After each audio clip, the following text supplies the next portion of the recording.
Assalamualaikum warahmatullahi wabarakatuh.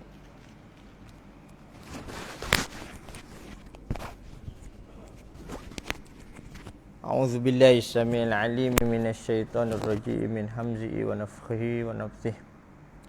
Bismillahirrahmanirrahim. Innal hamdalillah nahmaduhu wa nasta'inuhu wa nastahdihi wa nastaghfiruh. Wa na'udzu billahi min syururi anfusina wa min sayyiati a'malina. May yahdihillahu fala mudhillalah wa may yudlil fala hadiyalah. Wa asyhadu an la ilaha illallah wahdahu la syarikalah. Wa asyhadu anna Muhammadan abduhu wa rasuluh. Allahumma shalli wa sallim ala nuril anwar wa sirril asrar wa tiryakil aghyar wa miftahi babil yasar sayyidina wa maulana Muhammadinil mukhtar wa alihi al-athhar wa ashabihi al-akhyar adada ni'amillahi ifdali. Allahumma salli ala sayyidina Muhammad wa ala alihi wa sahbihi salatan analu bisirri hifdzul qur'ani wal amali bih warzuqni minhu ilman munira wa sallim tasliman katsira bi rahmatika ya arhamar rahimin. Bismillah wa subhanallah alhamdulillah wa la ilaha illallah wallahu akbar. Wala haula wala quwata illa billahil aliyil azim al-azizil alim. Adada kulli arfin kutiba wa yuktabu abadal abidin wa dahrad dahirin. Innal huda hudallah ya hadi ya alim ya khabir ya mubin ya hadi ihdina. Allahumma aftah alaina futuhal arifin wa faqihna fid din wa alimna at-ta'wil wa at-tasbit. Rabbi yasir wa la tu'asir ya karim. Rabbi tamim bi khair. Rabbi zidni ilma. Allahumma inni istawda'tuka ma 'allamtani farudhu ilayya inda hajati wa la tunsini ya rabbal alamin. Rabbi shrah li sadri wa yassir li amri wahlul 'uqdatam min lisani yafqahu qawli. Subhanaka la ilma lana illa ma 'allamtana innaka antal alimul hakim. Amma ba'du. Fajazakumullahu khairan jazaa pada seluruh para hadirin hadirat, muslimin muslimat, mudah-mudahan pada malam ini kita mendapat keberkatan, rahmah, hidayah, inayah, taufik, bimbingan daripada Allah Subhanahu wa taala. Kita sambung lagi uraian kita yang lepas tentang golongan murtadun, orang-orang yang murtad, yang ini yang keluar dari agama Islam. Di mana yang lepas kita bicara di antara bukti yang menunjukkan kemurtadan, murtad atau kekufuran. Pertama, mengingkari keesaan Allah. Kedua, mengingkari Al-Quran sebagai wahyu Allah. Ketiga, mengingkari rukun iman dan rukun Islam. Keempat, menghalalkan apa yang telah disepakati keharamannya. Kelima, mengharamkan apa yang telah disepakati kehalalannya. Keenam, mencaci maki agama Islam dengan sikap menentang. Ketujuh, mencaci maki Nabi Muhammad atau nabi-nabi yang lain. Kelapan, mencampakkan mushaf Al-Quran atau kitab hadis atau kitab-kitab agama yang terkandung dalamnya Al-Quran dan hadis Nabi SAW atau zikir-zikir sebagainya ke tempat yang kotor dan menjijikkan sebagai penghinaan dan memandang rendah isinya. Kesembilan, mengaku bahawa wahyu Allah telah turun kepadanya, yang mengaku Nabi, mengaku Rasul. Ini berapa? 9 perkara yang kita panggil golongan yang bukti seseorang itu murtad, jatuh kufur. Ini kita kena belajar perkara batas-batas iman dan kufur atau perkara-perkara yang membatalkan syahadah. Sah Islam kita dengan syahadah kita lah, syahadatain. Dan keimanan kita, percaya kita, tekad kita. Tetapi berkait dengan perkara sah batal Islam ini, perkara yang paling utama dalam agama kita. Selain daripada masyarakat kita yang belajar dalam hal perkara sah batal ibadat-ibadat yang lain, seperti sah batal wudu, sah batal mandi wajib, sah batal solat, sah batal perkara-perkara fiqh yang banyak. Jangan lupa untuk kita belajar sah batal syahadah, sah batal Islam kita ni. Ini kita kena jaga perkara-perkara ni. Di mana perbuatan murtad ini adalah bentuk perbuatan kufur yang paling jahat dan merupakan dorongan besar yang dapat menghapus amal-amal soleh sebelumnya, dan dosanya akan dibalas dengan hukuman yang pedih di akhirat kelak. Melalui firman-Nya dalam surah Al-Baqarah ayat 217, "Wa may yartadid minkum 'an dinihi fayamut wa huwa kafir faulaika habitat a'maluhum fid dunya wal akhirah wa ulaika ashabun nar hum fiha khalidun." Barang siapa yang murtad di antara kamu dari agamanya, lalu ia mati dalam kekafiran, maka mereka itulah yang sia-sia amalan-amalannya di dunia dan di akhirat, dan mereka itulah penghuni neraka, mereka kekal di dalamnya. Walaupun sebelum itu buat benda-benda baik, amal baik, tak diterima. Kemudian murtad buat juga baik, amal baik, tak diterima sebab murtad itu tadi. Tak ada keuntungan barang sedikit pun. Masuk ke dalam neraka Allah, kekal di dalam nerakanya. Na'udzubillah min zalik. Di mana dibicara pada kita dalam antaranya tajuk kitab yang bertajuk Iman dan 20 perkara yang membatalkan syahadatain. Ada 20 perkara, ada dibahagi tadi 9 perkara yang disebut. Ini 20 perkara yang ditulis oleh Asy-Syaikh Syed Qutb, Syekh Said Hawa dan Abu A'la Al-Maududi, yang menyelahkan 20 perkara yang membatalkan syahadah. Pertama, tawakal atau bergantung harap kepada sesuatu selain daripada Allah. Dia percaya yang lain boleh beri bekas sebagainya.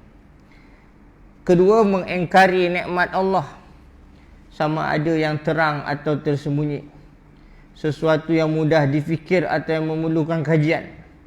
Bukanlah menjadi bidang kuasa manusia dalam urusan memberi dan menahan rezeki seseorang, tetapi ia merupakan hak Allah.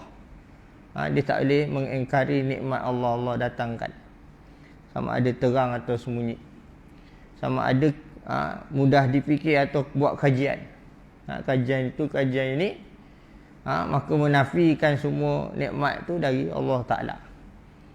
Bahkan kita kena faham konsep iman ni. Kita wirid lepas solat, di antara kita baca Allahumma la mani'a lima a'taita wa la mu'tiya lima mana'ta. Ya Allah, tidak ada yang boleh menghalang jika engkau nak beri. Allah nak beri, tak ada siapa yang boleh halang. Ya Allah, tiada siapa yang boleh beri, engkau tahan.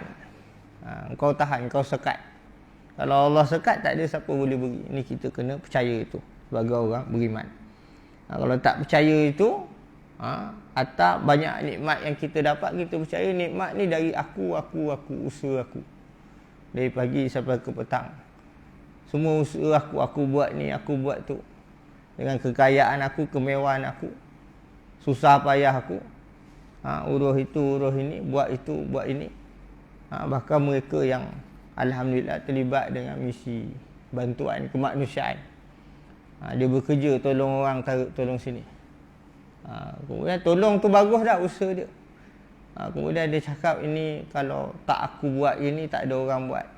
Tak ada siapa ni, aku sebab akulah, sebab aku tolong, sebab aku rosak akidah dia. Na'udzubillah min zalik. Ini dia. Kemudian yang ketiga, beribadat khusus, bekerja atau berkhidmat dengan tujuan selain daripada Allah. Kerana segala yang kita lakukan mesti selari dengan apa yang dikehendaki oleh Allah. Ini sama juga. Kita beribadat, bekerja, berkhidmat, yang kita lakukan semuanya tujuannya mestilah kerana Allah, bukan selain dari Allah. Ertinya kita percaya apa saja yang kita lakukan yang baik, Allah beri baik. Kalau kita buat baik, dapat sesuatu yang di luar fikiran kita. Aku buat macam-macam baik tapi dapat tak baik. Kita kena percaya itu ada hikmah dia, ada rahsia di sebalik itu. Allah uji. Yang keempat, menggubal undang-undang atau peraturan mengikut kemauan manusia, bukan mengikut ketentuan Allah, sedangkan hanya Allah saja yang berhak menentukan peraturan manusia, di mana akal manusia yang terbatas. Walau kita boleh fikir baik dan buruk, betul dan salah, satu peringkat manusia tu terbatas akal dia, memerlukan Allah. Maka kita ikut peraturan Allah. Allah perintah kita solat, kita solatlah. Solat ada rakaat, ada sujud. Dalam surah Al-Hajj Allah sebut, ya ayyuhallazina amanu ruk'u wasjudu. Wahai orang-orang yang beriman, rakaatlah dan sujudlah. Dia ada rakaat, ada sujud. Maka kita buat peraturan Allah, solat peraturan Allah.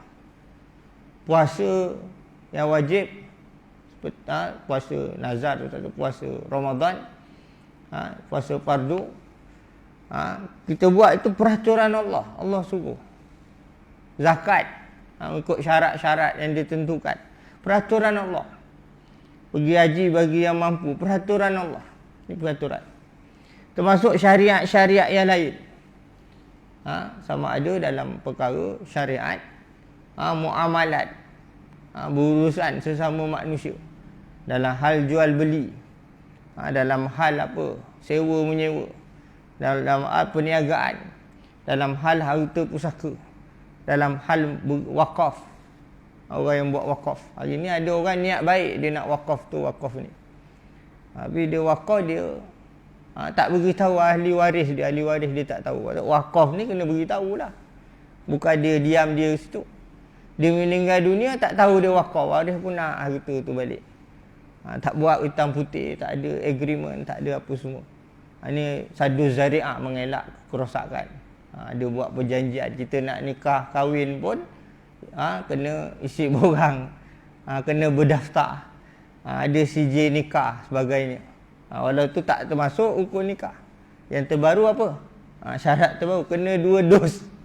Nak nikah kena 2 dos. Ini sadus zari'ah, nak menolak kerosakan. Walaupun kita tahulah 5 rukun nikah tu, tapi zaman ni kena ada perkara-perkara itu sebagai sadus zari'ah. Dalam pada masa yang sama yang melibatkan peraturan Allah, ni manusia tak sampai. Kalau manusia nak beribadat, nak solat, takkan nak solat cara Yahudi, cara Kristian, cara Buddha, cara Hindu. Solat cara Islam. Macam mana solat? Allah beritahu solat, ada rakaat, ada sujud. Allah datangkan Rasul beritahu macam mana laksana peraturan dia. Itu dalam bab lain-lain muamalat, perhubungan sama manusia, ada juga di situ hukum berkait dengan janayat, hukum undang-undang Islam, peraturan Allah, hukum hudud, qisas, ada hukum takzir, ada hukum had qazaf sebagainya, had mencuri, had minum arak. Ini hukum Allah Subhanahu wa taala. Dan juga ada hukum jihad. Dalam Islam pergi jihad dekat medan perang pun ada hukum dia. Ada bulan-bulan yang diharamkan untuk kita berjihad di bulan itu, melainkan musuh menyerang pada bulan itu kita pertahan. Itu mengelak mudarat yang besar. Termasuk dalam jihad, tak boleh kita rosak masuk sebuah negara bila berjihad itu. Kita musnahkan harta benda orang awam, tak boleh. Bunuh golongan lemah, wanita, kanak-kanak, tak boleh. Ini orang tua, tak boleh. Mesti ada peraturan dia. Ini hukum Allah, peraturan Allah. Maka manusia ada perkara yang Allah tetap. Dia hukum taklifi, hukum yang tetap, tak boleh berubah. Hukum tetap tak boleh berubah.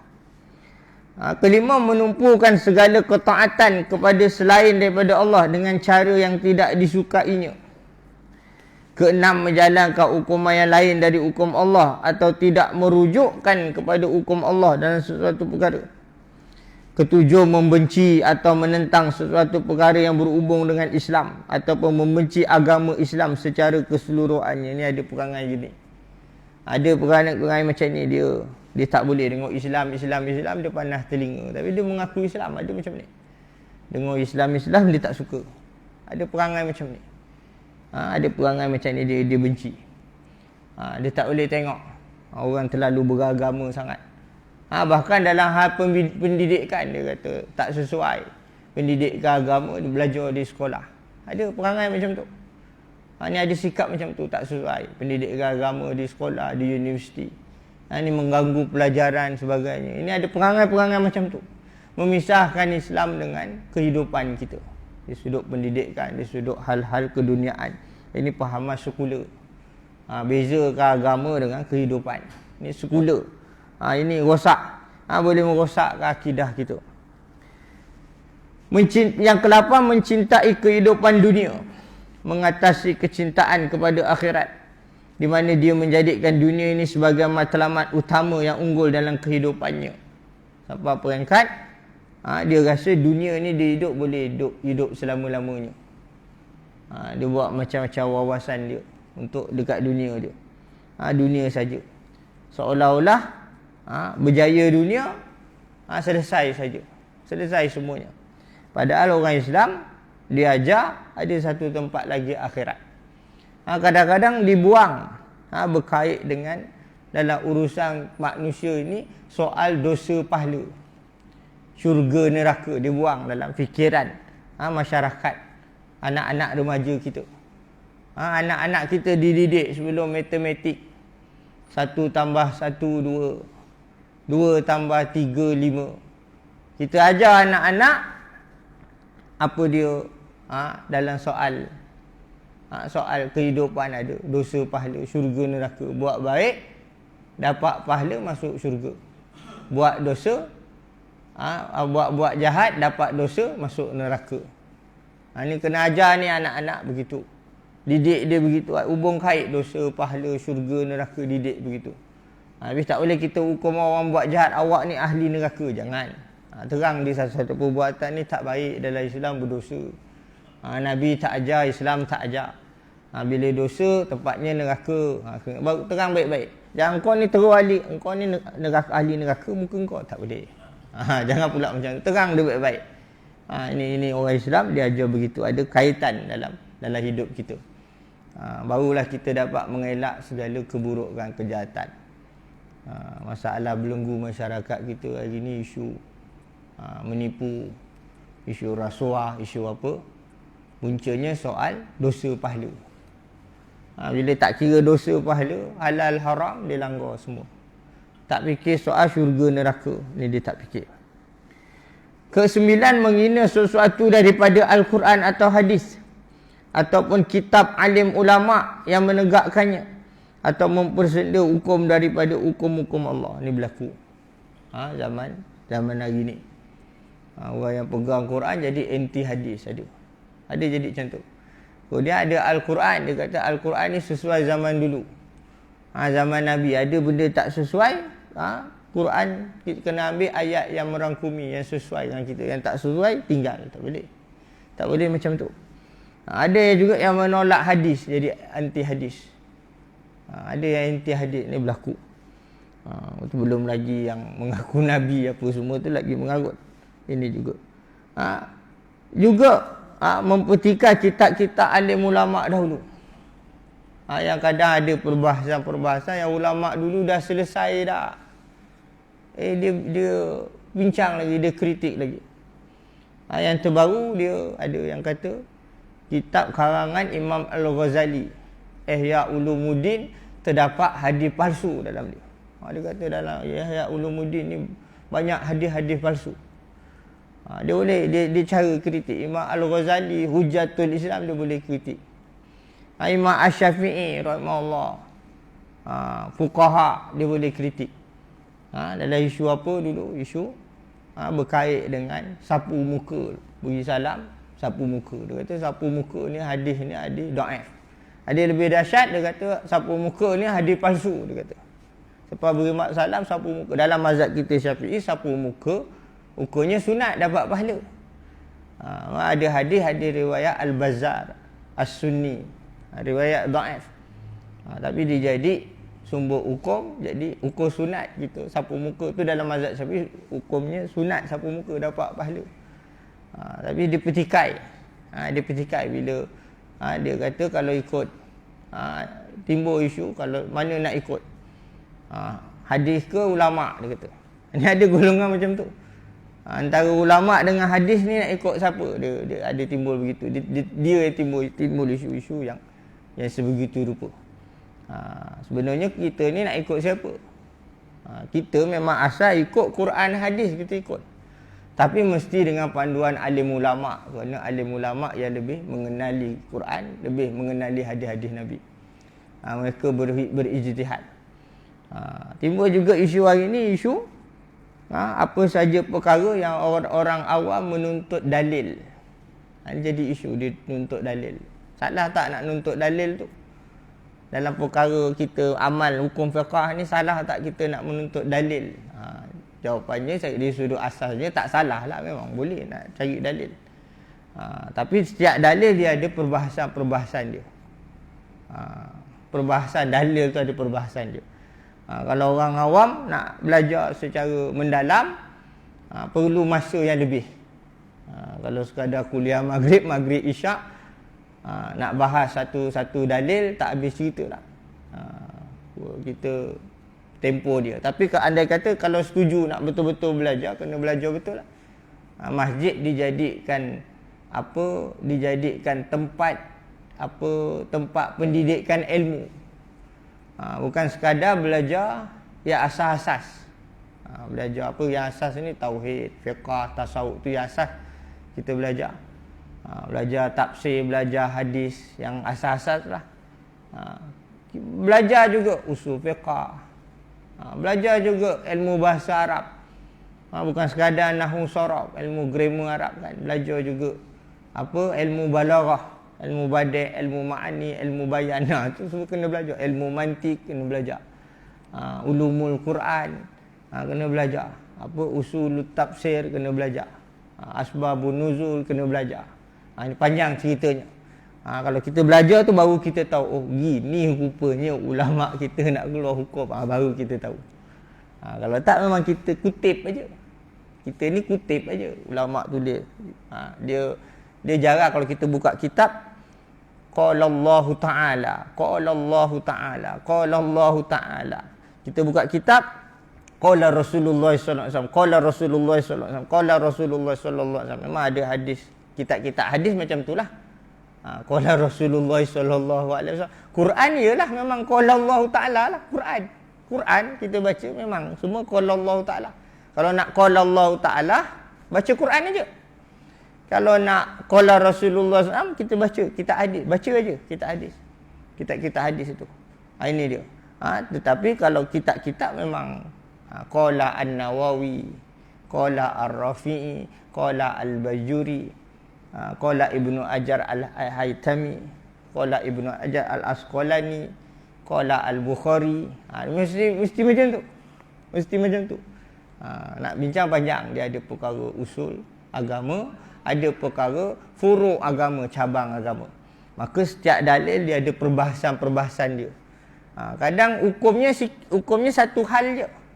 Tapi bincang dalil berjela-jela dibahas dalil tu. Dari sudut lurahnya, dari sudut periwayatannya, dari sudut itu ini dia. Tak habis cerita Ini dia.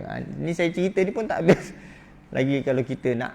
Kalau masyarakat orang awam nak kepada itu, tak kira siapa kita, doktor, tak kira engineer, tak kira apa saja kita. Bidang apa kita? Bidang fizik, bidang biologi, bidang apa? Kontraktor ke apa ke? Nak kepada itu, bersedialah dengan ilmu yang lebih mendalam.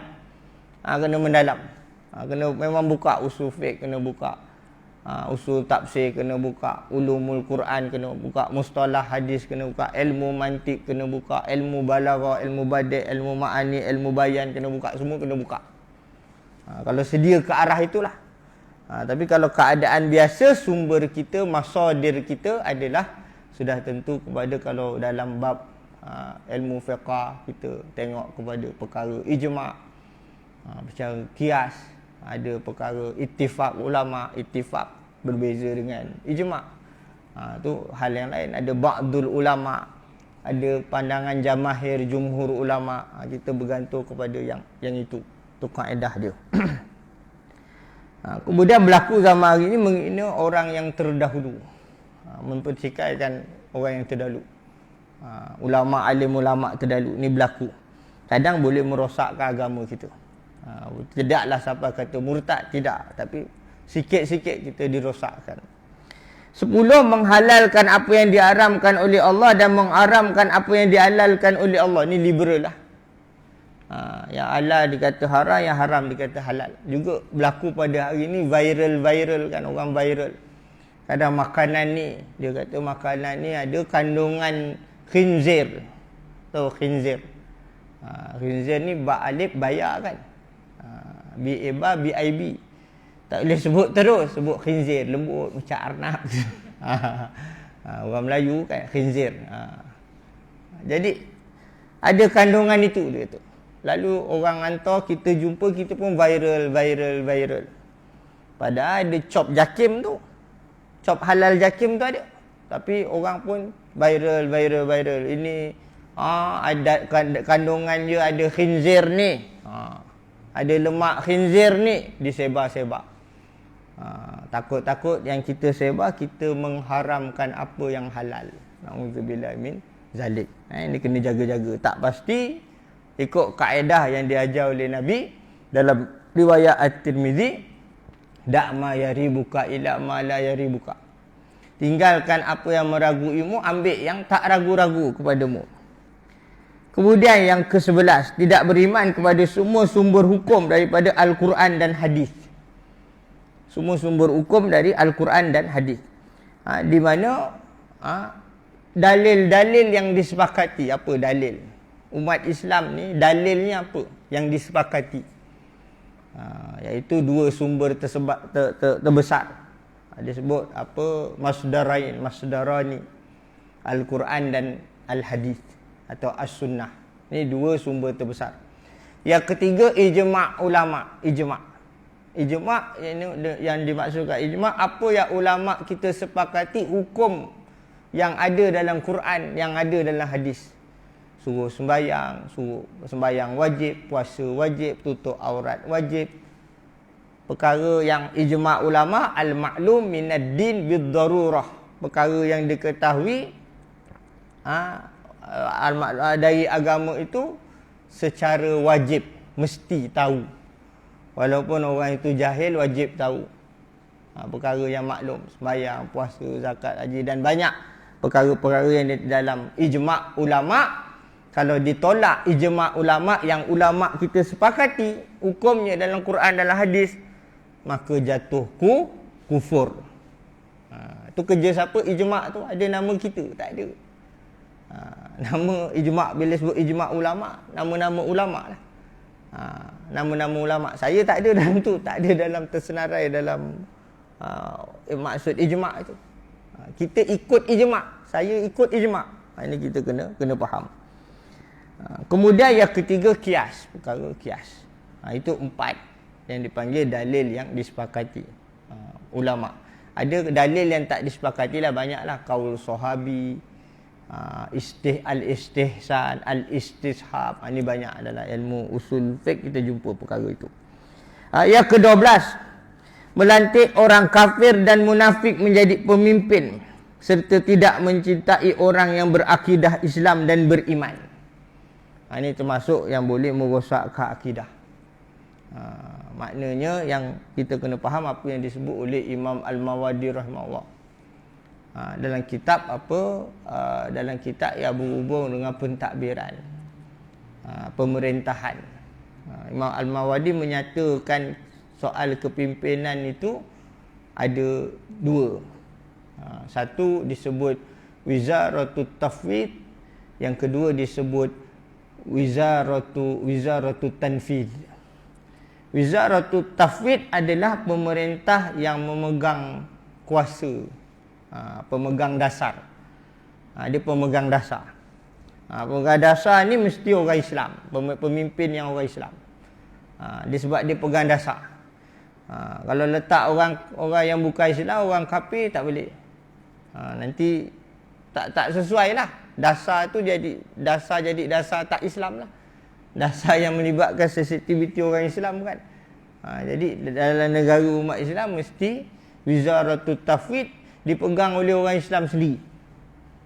Mesti orang Islam, pemerintah, terutama pemerintah nombor 1 dalam negara mesti orang Islam. Umat Islam, negara umat Islam mesti orang Islam. Yang pegang dasar mesti orang Islam.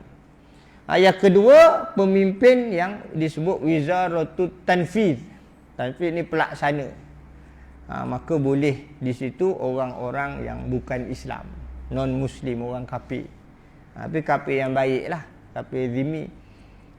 Yang pegang pemerintahan dipanggil Wizaratut Tanfiz, pelaksanaan. Dia tak pegang dasar.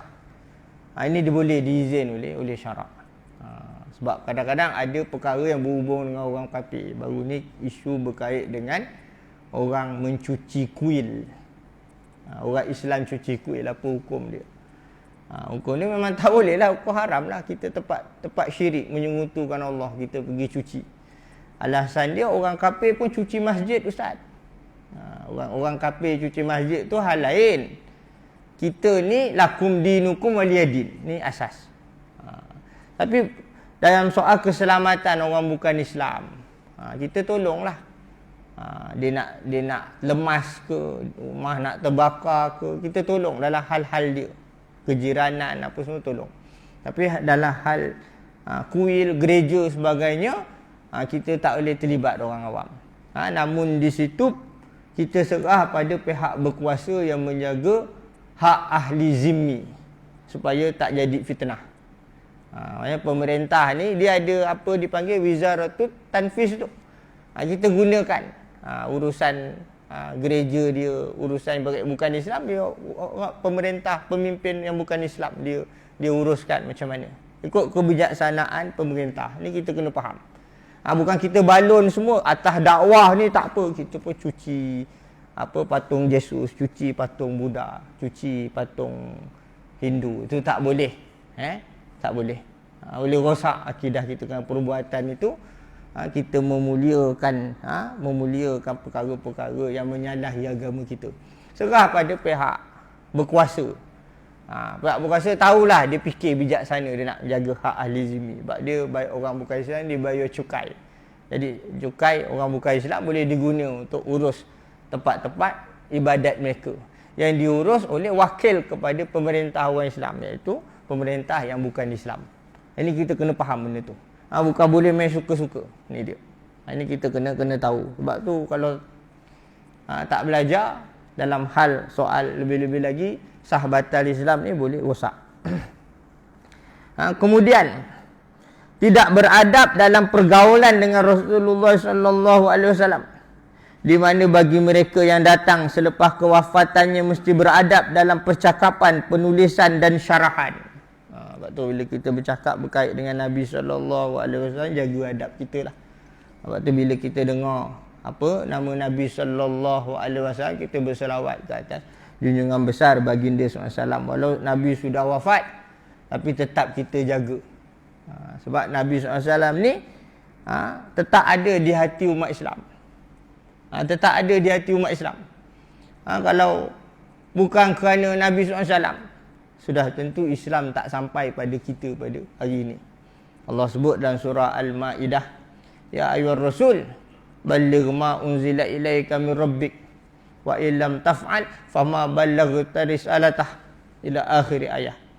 Wahai rasul, sampaikan balik, ya ayyuhar rasul balik, sampaikan ma unzila ilaika min rabbik, apa yang diturunkan kepada engkau daripada Tuhanmu, wahyu Allah. Wa illam taf'al, jika engkau tak sampaikan, fama ballaghta risalatah, nescaya risalah Allah takkan sampai. Artinya Islam sampai tak pada kita? Sampai. Quran 30 juzuk. 114 surah-surah dalam Al-Quran. Dari surah Al-Fatihah sampai surah An-Nas sampai kepada kita. Hadis-hadis Nabi SAW, alhamdulillah sampai kepada kita. Dari siapa sampai ke Nabi Muhammad. Dari siapa sampai ke Nabi Muhammad SAW. Terjaga ilmu Islam. Ini cantik. Kemudian hadis-hadis Nabi ni dia letak pula berapa peringkat tahap martabat dia. Kalau ada alim ulama ni cakap sesuatu hadis itu tidak sahih, jangan faham bila ulama cakap hadis tak sahih, hadis itu palsu, jangan. Dia ada martabat dia. Kalau ulama cakap hadis tak sahih, bermakna hadis tu barangkali hadis hasan, barangkali hadis dhaif, dia ada peringkat. Periwayatan itu, tahap itu. Walaupun hadis dhaif, kalau dikuatkan dengan hadis sahih, didukung hadis sahih, hadis dhaif boleh naik martabat hasan, boleh jadi hujah. Jadi kita kena faham. Yang kata hadis tak sahih, hari ni kan berlaku zaman ni, bila nak beramal dia kira sahih tak sahih. Nak beramal dia kira apa hari ni timbul ini bid'ah tak bid'ah. Bukan, beramal 5 tu. Wajib, sunat, harus, makruh, haram. Kita beramal ikut itu. Bukan kira ni sahih ke tak sahih. Ini apa palsu ke tidak. Ini bid'ah ke tidak. Bukan itu. Tapi 5 tu wajib, sunat, harus, makruh, haram. Itu yang mesti kita belajar. Kemudian yang ke-14, rasa takut dan gentar dalam menegakkan Islam dan rasa lapang, riang dalam menegakkan perkara syirik. Kita sambung sikit selepas azan, boleh? Sambung sikit lepas azan. Wallahu ta'ala alam.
Allahumma rabb hadhihi da'wati wa salatil qaum ati sayyidina Muhammadin wa sidatul fadilah wa syarafa wa darjatal lati tarfi wa basu maqamal mufudil lati wadita innaka la tukhliqul mi'ad. Sallallahu alaihi wasallam. Bismillahirrahmanirrahim. Yang ke-14, rasa takut dan gentar dalam menegakkan Islam, dan rasa lapang riang dalam menegakkan perkara syirik. Ini pun boleh merosakkan akidah kita. Bila sebut Islam, dia takut-takut. Dia malu, dia segan. Kadang orang tanya, awak agama apa? Seganlah nak cakap. Dia tak boleh. Islam dia beritahu. Islam kena zahir. Wallazi arsala rasulahu bil huda wa dinil haqq liyuzhirahu 'ala ad-dini kullih walau karihal musyrikun, dalam surah As-Saff. Dialah Allah yang mengutuskan rasulnya dengan apa? Arsala rasulahu bil huda, dengan petunjuk, wa dinul dan agama yang benar. Dengan agama yang benar, agama dinul haq, agama yang benar. Supaya agama Islam dapat mengatasi seluruh agama pegangan yang lain, supaya zahir, supaya nyata. Kalau kita seorang je orang Islam, kita tak malu kita nak kata kita orang Islam, mengaku Islam, walaupun mereka yang berdiri di atas jalan syirik tak suka, benci. Kena nyata Islam kita, kena jelas, kena tegas. Jangan malu-malu.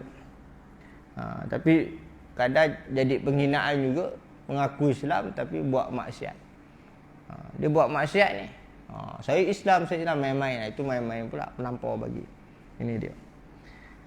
Kemudian riang, rasa lapang riang dalam menegakkan perkara syirik. Dia buat kerja-kerja syirik, dia rasa riang. Dia buat maksiat, dia rasa riang. Ada perangai-perangai macam tu, merosakkan. Boleh merosakkan pegangan agamanya. Boleh jadi rosak. Kita tak boleh dah. Ada perkara yang disebut ni, tak boleh lah kita kata seseorang itu kafir, tak boleh lah. Tapi kita boleh katakan itu sifat-sifat, ciri-ciri dia. Yang ada yang kita kena jaga, kena kawal dia. Ini dia. Azillatun alal mu'minin, aizzatun alal kafirin. Maknanya kena merasa rendah diri terhadap semua orang beriman. Kena tegas terhadap mereka yang kufur. Ini dalam Islam tu begitu dia ajar kita. Kita kena jelas Islam kita. Kita kena terang Islam kita, jangan takut, jangan malu. Bahkan alhamdulillah ditunjuk ada pelomba motor kita.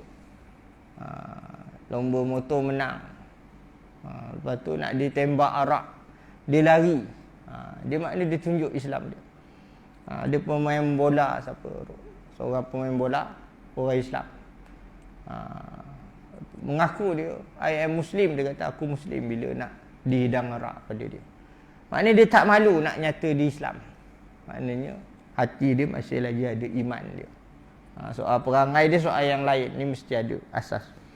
Yang ke-15, menyatakan bahawa Al-Quran terdapat pertentangan antara ayat yang zahir yang nyata dan isi yang terkandung dalam ayat itu, dan juga menyatakan bahawa isi yang terkandung dalam ayat Al-Quran hanya boleh difahami oleh setengah orang melalui ilham. Begitu juga bagi mereka yang menuduh perkara demikian terhadap sunnah Nabi. Ini berkait dengan dalil qat'i. Dalil qat'i yang jelas, suruh sembahyang. Wa aqimus solat, dan dirikanlah kamu solat. Ayatnya qat'i, jelas. Melainkan kalau dalil zonni yang ada tafsiran tu dalam hal lain. Ni jelas. Perkara al-maklum minad-din bid-darurah. Perkara yang maklum dari agama itu suatu kepastian yang mesti tahu. Maka tak boleh kita tolak. Tak boleh kita maksudkan yang lain. Di sini bukan suruh solat ni, kita pun cerita dalam hal-hal lain. Dah perintah suruh solat, solatlah. Dia cakap ini bukan. Kita bukan. Nyatakan bukan sebagainya.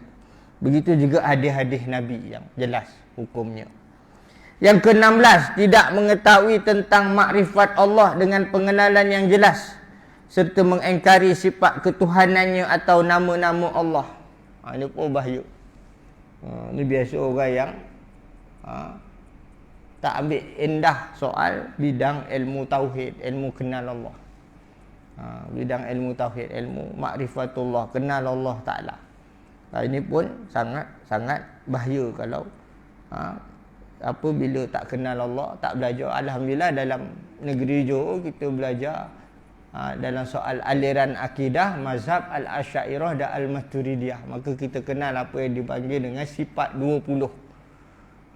Kita belajar sifat 20, ada di situ dalil nakli dan ada di situ dalil akli, akal, dalil fikir. Maka kita belajar tu nak kenal Allah, sifat Allah, nama Allah, sebagainya. Dan bila kita belajar macam tu, kita kenal Allah Ta'ala dengan sifat-sifatnya, dengan kuasa je, dengan apa, dalam pada masa yang sama kita jelas perkara itu, kita tak menafikan banyak perkara yang berhubung dengan Allah Subhanahu wa Ta'ala. Kadang ada yang menyamakan Allah dengan makhluk, ini bahaya. Dan juga mengatakan Allah ni bertempat, tu bahaya. Ni kita kena tahu pegangan akidah ahli sunnah wal jamaah. Aqidatuna Allah la yajlisu alal arsy, Allahu mawjudun bila makan, Allahu la yaskunus sama, Allahu la yahtaju ila syai', Allahu la yushbi'u syai'an, alaiha nahya wa namutu insyaallah. Akidah kita adalah Allah tidak duduk di atas arasy. Arasy itu bukan tempat bagi Allah. Bahkan Allah tak memerlukan arasy. Allah tak perlukan arasy. Allah berkuasa cipta arasy. Allah tak bertempat macam kalau kita letak Allah bertempat, sifat kekurangan bagi Allah Ta'ala macam makhluk yang perlu tempat. Allah ada dengan tanpa tempat. Allah tidak duduk tinggal di langit. Allah kat mana? Allah kat langit. Tidak. Ini maknanya kita menyamakan Allah dengan makhluk bertempat. Allah tidak berhajat kepada sesuatu pun. Allah tidak menyerupai sesuatu pun. Ke atasnya kita hidup dan kita mati, insya-Allah dengan izin Allah Ta'ala. Moga-moga kita dirahmati oleh Allah Subhanahu wa Ta'ala. Ini akidah ahli sunnah wal jamaah. Yang kita kena letakkan syiar salafun soleh adalah isbatun bila tashbih. Menetapkan sifat-sifat Allah dengan tanpa menyerupakan Allah dengan makhluk. Wa tanzihun, dan menafikan sifat kekurangan Allah Ta'ala. Allah Ta'ala tak ada sifat kekurangan. Ini kita kena faham. Ini syiar, dipanggil syiar salafun soleh terdahulu. Yang ke-17, tidak mengenali atau mengetahui Rasul dengan betul, atau menafikan bahawa adanya sifat yang terpuji yang dianugerahkan oleh Allah kepadanya, atau menghina sifat kepujian, atau tidak beriktikad bahawa baginda adalah sebagai contoh ikutan utama bagi umat Islam, umat manusia. Makna kita tak, ni berkait dengan kenal Rasul. Kita anak kecil kita ajar dia kenal Allah, kenal Rasul, kenal Quran. Ni kita kena ajar begitu. Kenal Islam kita ajar begitu. Ada sifat yang wajib bagi Rasul. 4 sifat kita kena tahu. Ini asas. Tak boleh kita menolak pujian kita, mesti pujian yang makhluk tercinta, makhluk yang panggil baginda Rasulullah sallallahu alaihi wasallam.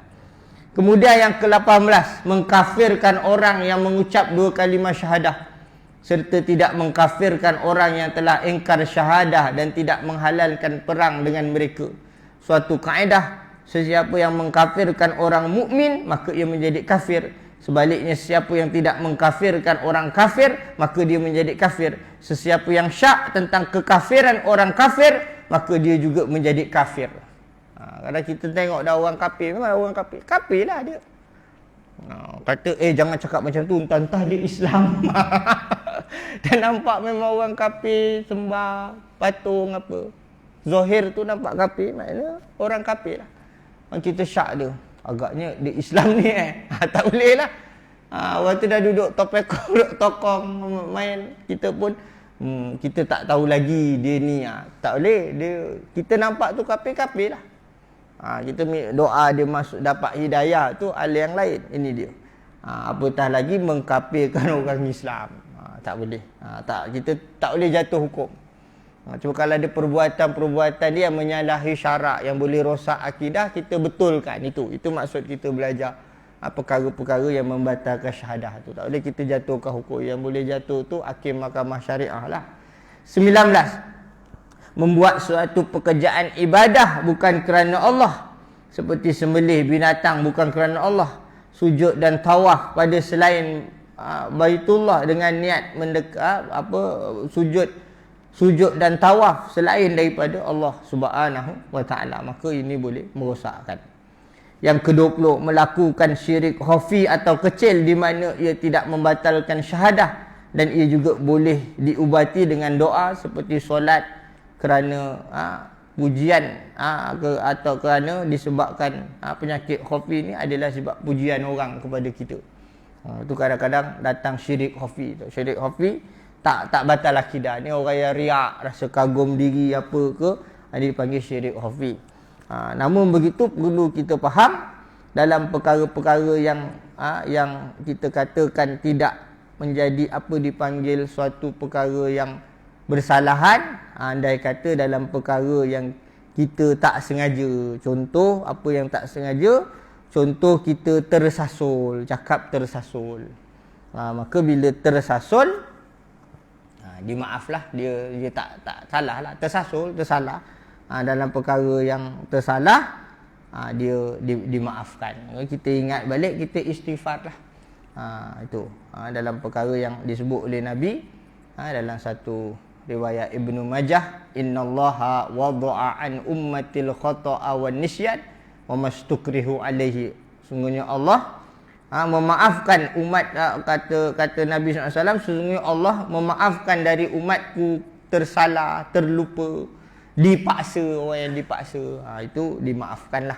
Kalau tersasul terapa, ataupun kalau menerangkan, dia beri contoh, itu dalam bab mengajar tu lain. Nak menerangkan contoh orang yang jatuh kafir ni macam mana, dari sudut ucapan dia, dari sudut perbuatan, kita buat contoh, kita mengajar, menerangkan, itu tidak boleh merosakkan akidah tu, kerana kita menerang. Ini je dalam perkara-perkara ni ada perbincangan lah. Kalau setiap satu nak dibahas tu panjang, tapi saya cuba ringkaskan yang ada supaya kita jelas. Aku li qouli hadza wa astaghfirullah li wa lakum. Sekian wabillahi taufiq wal hidayah. Wassalamualaikum warahmatullahi wabarakatuh.